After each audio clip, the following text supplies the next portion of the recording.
Question number first है, और जो भी यहाँ पर क्वेश्चन लिए गए हैं मैं आपको बता दूं, जिनका अपकमिंग टाइम में चाहे यूपीपीएससी हो, जीएनसी के पेपर हो रहे हैं उनके लिए, या फिर MP NHM staff nurse, UP CHO, Bihar CHO, किसी भी एग्जाम के लिए पेपर होते हैं उन सभी में हेल्पफुल रहेंगे। तो यहाँ पर क्वेश्चन नंबर फर्स्ट है, first dose of hepatitis B given at which age. तो हेपेटाइटिस बी वैक्सीन का पहला डोज कब दिया जाता है? ऑप्शन में at the birth, 6 week after the birth, 10th week after the birth, या फिर 14th week after the birth. तो हेपेटाइटिस बी वैक्सीन का है जो पहला डोज पूछा है यहाँ पर,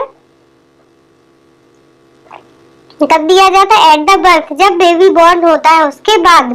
तो यहाँ पर आपका आंसर क्या होगा? ए, एट द बर्थ। और किस रूट से दिया जाता है? तो इंट्रामस्कुलर रूट के थ्रू दिया जाता है। और हेपेटाइटिस बी वैक्सीन के साथ साथ एट द बर्थ कौन सी वैक्सीन दी जाती है?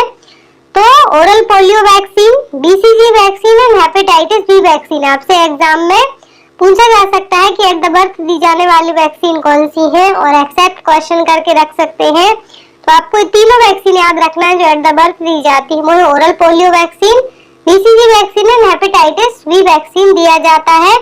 और साथ ही साथ बच्चों को विटामिन के का इंजेक्शन भी दिया जाता है, जिससे हेमरेज और ब्लीडिंग को प्रिवेंट किया जा सके।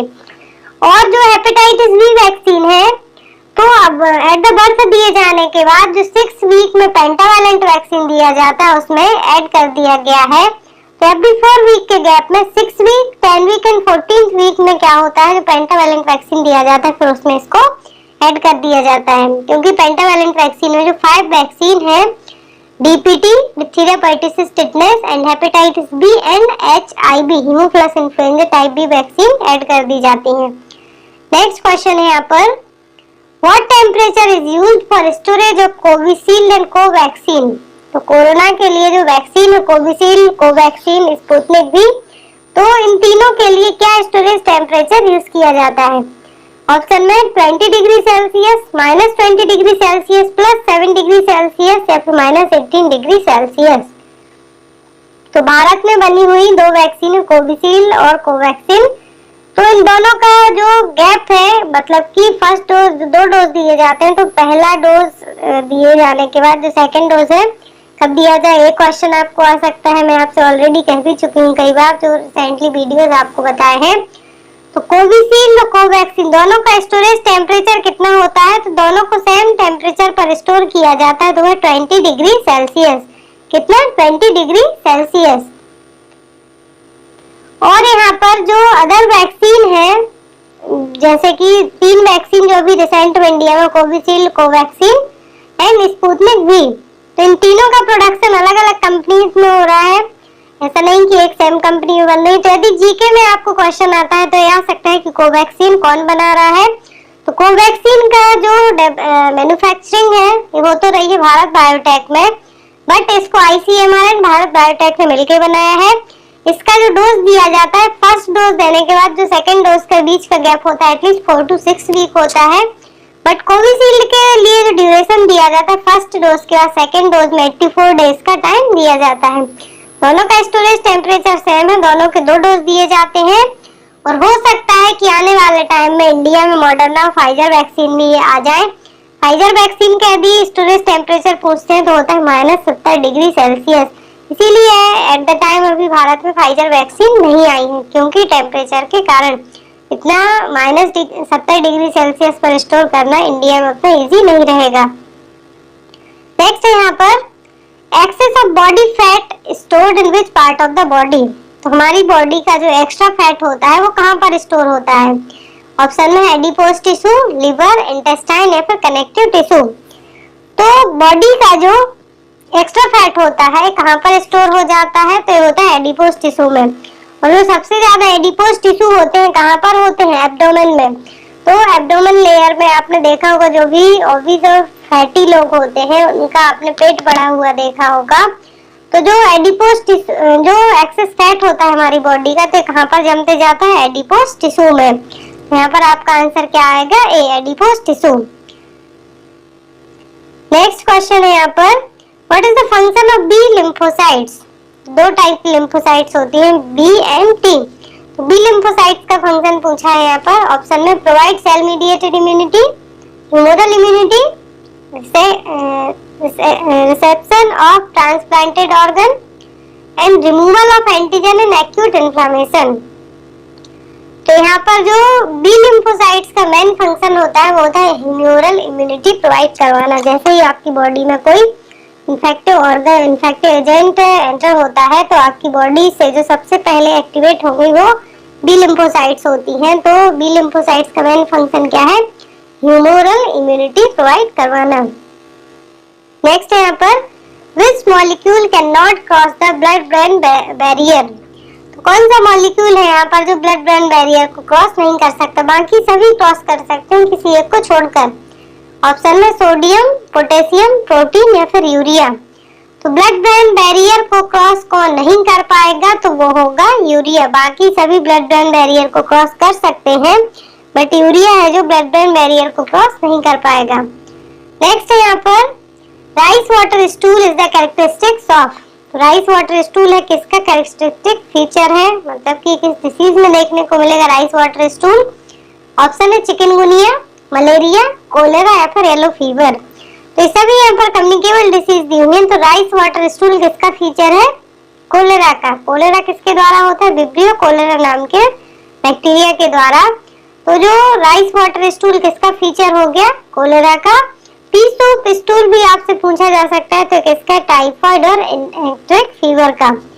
तो यहाँ पर आपको याद रखना है कि राइस वाटर स्टूल फीचर है कोलेरा का, पी सूप किसका है? टाइफाइड का। कोलेरा का कॉजेटिव एजेंट क्या है? Vibrio cholera. नेक्स्ट है यहाँ पर, और यदि जब बात कोलेरा की जा रही है तो आपसे क्यू प्रोफाइलैक्सिस ट्रीटमेंट के तौर पर कोलेरा में यूज होने वाली मेडिसिन भी पूछी जा सकती है। तो क्या है? टेट्रासाइक्लिन और डॉक्सीसाइक्लिन। नेक्स्ट यहाँ पर क्वेश्चन देखेंगे हम, bow leg and wide wrist are the characteristics feature of.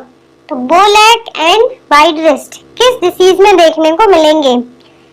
Option में रिकेट्स, पोलियो, ऑस्टियोमलेशिया या फिर सीडीएच। तो यहाँ पर आपको बताना कि बो लेग एंड वाइड रिस्ट, जो रिस्ट है कैसी रहेंगी? वाइड रहेंगी, चौड़ी रहेंगी। तो किस डिसीज में देखने को मिलेंगे? तो बो लेग एंड वाइड रिस्ट दोनों किस डिसीज के फीचर है? ये है रिकेट्स के, जो कि बच्चों में होती है विटामिन डी के कमी के कारण होने वाली प्रॉब्लम। क्या? रिकेट्स। तो यहाँ पर आप एक इमेज देख सकते हैं, वाइड रिस्ट एंड बो लेग। इस तरीके से लेग है जो बैंड टाइप से रहेंगे। Knee and ankle due to physical over and widening of wrist. तो यहाँ पर आप ये देख सकते हैं रिकेट्स क्या है? विटामिन डी की कमी के कारण होने वाली बच्चों में डिसीज। तो यहाँ पे आपको याद रखना है बो लेग और वाइड रिस्ट किसके सिम्टम है? रिकेट्स के। नेक्स्ट क्वेश्चन है, immunoglobulin responsible for allergic reaction. तो कौन सा आईजी है जो एलर्जिक रिएक्शन के लिए रिस्पॉन्सिबल है? मतलब कि आपकी बॉडी में कोई भी एलर्जन एंटर होता है, कौन सा इम्यूनोग्लोबुलिन है जो सबसे पहले एक्टिव होगा? ऑप्शन में आईजीई, आईजीएम या फिर आईजीजी और आईजीए। तो यहाँ पे आपको बताना है कि कौन सा इम्यूनोग्लोबुलिन एलर्जिक रिएक्शन पे सबसे पहले एक्टिव होगा। तो होगा आईजीई, इम्यूनोग्लोबुलिन ई। नेक्स्ट है यहाँ पर, alcohol patient blame his family member for his behaviour, this is known as. यदि कोई पेशेंट है जो दारू पीता है, बहुत ज्यादा शराब पीता है और अपनी शराब पीने को किसी दूसरे पे ब्लेम कर रहा है, कह रहा है कि मैं अपनी फैमिली के कारण, वाइफ के कारण, बच्चों के कारण शराब पीता हूँ, तो किस टाइप की मैकेनिज्म होगी? ऑप्शन है प्रोजेक्शन, डिनायल, सप्रेशन या फिर रिग्रेशन। तो जो पेशेंट है क्या कह रहा है? वो दूसरों पे अपना ब्लेम कर रहा है कि मैंने शराब पीने स्टार्ट किया है, पीता हूँ तो अपनी फैमिली के कारण या फिर किसी रिलेटिव के कारण कोई भी बहाना ले सकता है, किसी को भी ब्लेम कर सकता है। तो किस टाइप की मैकेनिज्म हो गई? प्रोजेक्शन। डिनाइल का मतलब वो होगा कि जब आप उस चीज को एक्सेप्ट ही नहीं करेंगे, तुरंत यदि आपको बताया जाए कि आपकी जॉब चली गई और आपने अच्छा काम किया तब भी जॉब चली गई, तब आप उस चीज को डिनाइल करेंगे, नहीं मानेंगे। और जो रिग्रेशन है, इसमें आपने यदि कोई काम किया है या फिर कुछ करते करते रह गए हैं तो आपको उस चीज का रिग्रेट हो रहा है, दुख हो रहा है, गिल्ट फील हो रहा है, तो वो क्या है? रिग्रेशन। नेक्स्ट क्वेश्चन है यहाँ पर, in BSE position used to. Breast self examination, BSE का फुल फॉर्म क्या है? ब्रेस्ट सेल्फ एग्जामिनेशन में कौन सी पोजीशन यूज की जाती है? ऑप्शन में one hand under the head, one hand close to the middle line of the body, sitting position with arm on the left, supine with arm on the chest. तो जो breast self examination है क्यों किया जाता है कि breast में किसी भी टाइप का कोई लंप फॉर्मेशन तो नहीं हो रहा है, कोई बिनाइन ट्यूमर के लिए कोई लंप का फॉर्मेशन तो नहीं हो रहा है, इसके लिए ब्रेस्ट सेल्फ एग्जामिनेशन किया जाता है। और जो पोजीशन यूज की जाती है वो क्या होती है? One hand under the head, आपका एक हाथ ब्रेस्ट पर, दूसरा हाथ है वो आपके हेड के नीचे होना चाहिए। तो BSE में कौन सी पोजीशन यूज की जाती है? One hand under the head. Next यहाँ पर early symptom of myasthenia gravis. तो माइस्थेनिया ग्रेविस के जो अर्ली सिम्टम है वो क्या है? ऑप्शन में है ptosis, respiratory difficulty, weakness improving in the evening या फिर ट्रिमर। तो जो माइस्थेनिया ग्रेविस है इसका जो फर्स्ट और अर्ली साइन सिम्टम बताना है आपको, तो क्या है माइस्थेनिया ग्रेविस? क्या है? Weakness and rapid fatigue of muscles under voluntary control. तो वॉलंटरी कंट्रोल के कारण आपकी मसल्स में बहुत ज्यादा वीकनेस होगी, फटीग होगा, पेन होगा। तो ये कंडीशन क्या है? Myasthenia gravis. और इसका जो अर्ली सिम्टम है क्या? प्टोसिस, ड्रूलिंग ऑफ आईलिड्स, आपकी आंखें हैं जो कैसी रहेंगी? लटकी हुई सी, और उनमें से कंटिन्यूअस वाटर भी आ सकता है। तो क्या होगा? फर्स्ट साइन क्या है इसका? प्टोसिस। नेक्स्ट यहाँ पर following head injury, which among the following is the alarming symptom. यदि किसी को हेड इंजरी होती है तो इनमें से अलार्मिंग सिम्टम या फिर डेंजरस साइन क्या होगा? ऑप्शन में टैकिपनिया, टैकिकार्डिया, रिएक्टिंग पिपल्स या फिर डिस्चार्ज फ्रॉम द ईयर। तो यहाँ पर आपको बताना है कि यदि किसी को हेड इंजरी हुई है तो कौन सा साइन है जैसे अलार्मिंग साइन के तौर पर यूज होगा? तो ऑप्शन में tachypnoea, that means abnormally rapid breathing, tachycardia, that means more than 100 क्या हो रही है? पल्स रेट जा रही है, रिएक्टिंग पिपल्स या फिर डिस्चार्ज फ्रॉम द ईयर। तो अलार्मिंग सिम्टम तब होंगे जब आपको हेड इंजरी के बाद या तो नोज से ब्लीडिंग हो रही हो या फिर ईयर से ब्लीडिंग हो रही हो, कोई भी डिस्चार्ज आ रहा हो, पानी वाटर आ रहा हो, कुछ भी आ रहा हो, तो क्या हो जाएंगे सभी? Alarming sign. यदि कान से ब्लड आता है, कोई भी डिस्चार्ज होता है, तो रिस्क क्या हो सकता है? कोई स्पाइन में इंजरी ना हुई हो या फिर ब्रेन में कोई और अदर इंजरी ना हुई हो, क्योंकि जो नॉर्मल हेड इंजरी में ब्लड आपके हेड से ही आएगा। बट यदि अलार्मिंग साइन पूछते हैं तो डिस्चार्ज फ्रॉम द ईयर और नोज। नेक्स्ट है यहाँ पर human papilloma virus is responsible for which kind of cancer. तो HPV वायरस है जो किस टाइप के कैंसर के लिए रिस्पॉन्सिबल होगा? ऑप्शन में cervical cancer, breast cancer, ovarian cancer या फिर यूट्राइन कैंसर। तो जो HPV वायरस है, ह्यूमन पैपिलोमा वायरस है, किसके लिए रिस्पॉन्सिबल हो सकता है? सर्वाइकल कैंसर के लिए। सर्वाइकल कैंसर को डायग्नोस करने के लिए कौन सा टेस्ट किया जाता है? तो वो पैप स्मीयर। और HPV वायरस के कारण क्या हो सकता है? Cervical cancer. नेक्स्ट है यहाँ पर enzyme immediately that rise following in MI। तो मायोकार्डियल इंफार्क्शन में सबसे पहले कौन सा एंजाइम है जो सबसे ज्यादा हाई होगा? होंगे हाई सभी, बट फर्स्टली और तुरंत ही कौन सा एंजाइम है जो हाई होगा? तो ऑप्शन में ट्रोपोनिन, CKMB, हीमोग्लोबिन या फिर मायोग्लोबिन। तो सबसे पहले पूछा इमीडिएटली क्या है जो मायोकार्डियल इंफार्क्शन और हार्ट अटैक की कंडीशन में एक्टिव होगा, तो राइज होगा, उसका लेवल बढ़ेगा, तो होगा myoglobin. Then after troponin, CKMB, but firstly क्या बढ़ेगा? मायोग्लोबिन। नेक्स्ट यहाँ पर aspermia is the term used to describe. Aspermia के लिए कौन सा टर्म यूज किया जाता है? ऑप्शन में है absence of semen, absence of ovum, absence of RBC या फिर एब्सेंस ऑफ टीयर्स। तो ये स्पर्मिया, ये स्पर्म है यहाँ पर, तो आप इससे अंदाजा लगा सकते हैं ये स्पर्मिया किसके लिए डिस्क्राइब किया जाएगा? Absence of semen. क्या होगा? Absence of semen. नेक्स्ट है यहाँ पर baby born before how many weeks of gestation called premature. तो कौन से बेबी इनको प्रीमेच्योर बेबी कहा जाएगा? यदि वो कितने वीक के जेस्टेशन से पहले ही डिलीवर हो जाते हैं, तो पैदा हो जाते हैं, तो ऑप्शन में 37 वीक्स, 42 वीक्स, 46 वीक या फिर 52 वीक्स। तो नॉर्मल ड्यूरेशन होता है प्रेगनेंसी का वो कितना होता है, 42 वीक्स तक का काउंट किया जाता है। बट इन केस 42 वीक्स के बाद डिलीवरी होती है तो बेबी किस में आते हैं, पोस्ट मैच्योर बेबीज में आएंगे, पोस्टम बेबी में आएंगे। बट बिफोर 36 टू 37 वीक के पहले डिलीवर हो जाते हैं तो बेबी किस में आएंगे, प्री मैच्योर और प्रीटर्म बेबीज में। यहाँ पर आपका आंसर क्या होगा, ए 37 वीक्स। यदि 37 वीक के पहले बेबी बॉर्न हो जाता है तो बेबी किस में आएंगे, प्री मैच्योर और प्रीटर्म बेबीज में। नेक्स्ट यहाँ पर When helping a stroke patient, nurse should assist from which side?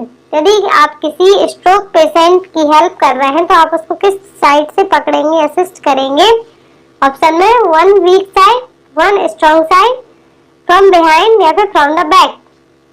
तो जब भी आप किसी स्ट्रोक पेशेंट की हेल्प करते हैं तो आप किस साइड से उसको हैंडल करने की कोशिश करेंगे, उसके वीक साइड से। जिस तरफ का हिस्सा उसका पैरालाइज्ड है, वीक है, आप उसको उसी टाइप से क्या करेंगे, हेल्प करेंगे, उसी तरफ से उठाने में उसकी हेल्प करेंगे, असिस्ट करेंगे उसको। कहां से, ऑन वीक साइड से। Next is following are the methods of induction of labour except. तो सभी क्या है, लेबर इंड्यूस करने की मेथड है। यदि इनकेस किसी के लेबर पेन है, नॉर्मल यूट्राइन कॉन्ट्रैक्शन नहीं हो रहा है जितने की जरूरत है, तो लेबर को इंड्यूस किया जाता है उस टाइम पर, या फिर कॉन्ट्रैक्शन प्रॉपर लाने के लिए भी मेडिसिन दी जाती है, इंड्यूस करने के लिए मेडिसिन दी जाती है। तो इंडक्शन ऑफ लेबर के लिए सभी मेथड यूज की जाएंगी किसी एक को छोड़कर। ऑप्शन में है ऑक्सीटोसिन, प्रोस्टाग्लैंडिन या फिर मिथार्जिन और आर्टिफिशियल रप्चर ऑफ मेम्ब्रेन। तो आर्टिफिशियल रप्चर ऑफ मेम्ब्रेन किया जाता है लेबर को इंड्यूस करने के लिए, ऑक्सीटोसिन दिया जाता है ताकि प्रॉपर कॉन्ट्रैक्शन आए, यूट्राइन कॉन्ट्रैक्शन, एंड प्रोस्टाग्लैंडिन भी दिया जाता है। मिथार्जिन है जो मिथार्जिन को नहीं दिया जाता, क्यों? क्योंकि ये क्या करता है, जो ऑक्सीटोसिन है, प्रोस्टाग्लैंडिन और आर्टिफिशियल रप्चर ऑफ मेम्ब्रेन से क्या होगा, लेबर इंड्यूस होगा, यूट्राइन कॉन्ट्रैक्शन अच्छे आएंगे। बट मिथार्जिन क्या करेगा, यूट्राइन जो मसल्स है उनको स्पाज्म करेगा, सिकोड़ने की कोशिश करेगा, जिससे कॉन्ट्रैक्शन अच्छे नहीं आएंगे। तो इसके अपोजिट काम करेगा, इंड्यूस करना है हमें लेबर, सर्विक्स को डायलेट करवाना है, यूट्राइन कॉन्ट्रैक्शन प्रॉपर लाना है, तो वो काम ऑक्सीटोसिन, प्रोस्टाग्लैंडिन और आर्टिफिशियल रप्चर ऑफ मेम्ब्रेन से हो सकता है। जो नहीं काम करेगा यहाँ पर वो मिथार्जिन, क्योंकि इसके अपोजिट काम करेगा। नेक्स्ट है यहाँ पर if the maternal alpha fetoprotein level is 20 mg per ml, which among the following condition में present? तो यदि मदर का alpha fetoprotein level 28 mg per ml है तो उस बच्चे को क्या कंडीशन होने के चांसेस हो सकते हैं? ऑप्शन में मेनिंगोमायोसिन, मेनिंगोसिल, बोथ ए एंड बी या फिर डाउन सिंड्रोम। तो फर्स्ट ऑफ थिंग कि आपको पता होना चाहिए कि जो नॉर्मल अल्फा फीटोप्रोटीन का लेवल है मैटरनल में कितना होता है, ब्लड सीरम में कितना होता है, तो वो होता है टोटल 38 से 45 mg पर ml। कितना, 38 से 45 mg पर ml। तो हमने एक क्वेश्चन हमेशा एक ही पढ़ा है कि अल्फा फीटोप्रोटीन लेवल ज्यादा हो जाता है तो क्या होगा, तो होता है neural tube defect. Neural tube defect के अलग अलग टाइप होते हैं, मेनिंगोमायोसिल, मेनिंगोसिल एंड ओसीटी। तो यहाँ पर आपको पता होना चाहिए कि अल्फा फीटोप्रोटीन लेवल यदि कम हो तो डाउन सिंड्रोम हो सकता है। तो यहाँ पर दो आपके ऑप्शन बनते हैं। यदि नॉर्मल रेंज पता है कि 38 से रहता है, मदर के सीरम, ब्लड सीरम में रहेगा अल्फा फीटोप्रोटीन, बट कम और ज्यादा आपको जो भी एनोमलीज होती हैं, बर्थ एनोमलीज, उनको आप फाइंड आउट कर सकते हैं। इसीलिए अल्फा फीटोप्रोटीन लेवल 38 से 45 mg पर ml है। यदि ये बढ़ता है तो न्यूरल ट्यूब डिफेक्ट होगा, घटेगा तो डाउन सिंड्रोम और क्लीनेफेल्टर सिंड्रोम और मोस्टली जो क्रोमोसोमल एब्नॉर्मेलिटी है वो हो सकती है। तो इन दोनों केस में आप याद रखें, यदि बढ़ता है तो न्यूरल ट्यूब डिफेक्ट, घटता है तो क्रोमोसोमल एब्नॉर्मेलिटी जैसे कि डाउन सिंड्रोम और क्लीनेफेल्टर सिंड्रोम की समस्या हो सकती है बेबी को। Next is axillary tail Montgomery tubercles are occurred during time of pregnancy because of the change in which part of the body? तो Montgomery tubercle हैं जो प्रेगनेंसी में देखने को मिलते हैं, तो कहाँ पर होते हैं? ऑप्शन में ब्लड वॉल्यूम, स्किन, ब्रेस्ट या फिर यूट्रस। जो मोंटेगोमरी ट्यूबरकल साइन होते हैं कहाँ प्रेगनेंसी में, कहाँ पर बॉडी के किस पार्ट में देखने को मिलते हैं, तो ये देखने को मिलते हैं ब्रेस्ट में, क्योंकि सेबेसियस ग्लैंड एक्टिव हो जाती है, इसके कारण वहाँ पर छोटे छोटे 15 से 20 छोटे लोब्यूल टाइप से देखने को मिलेंगे, तो क्या कहलाते हैं, मोंटेगोमरी ट्यूबरकल्स। और यहाँ पर यदि आपको कोलाज्मा मेलाज्मा आता है तो वो कहाँ पर देखने को मिलते हैं, forehead, nose, cheeks and chin. और यदि आपसे जो अदर साइन पूछे जाते हैं, जैसे कि स्ट्रेच मार्क्स पूछे जा सकते हैं आपको, जिसको विस्टेरिया ग्रेविडरम के नाम से भी जानते हैं, तो ये आपको बेसिकली साइन याद रखना है।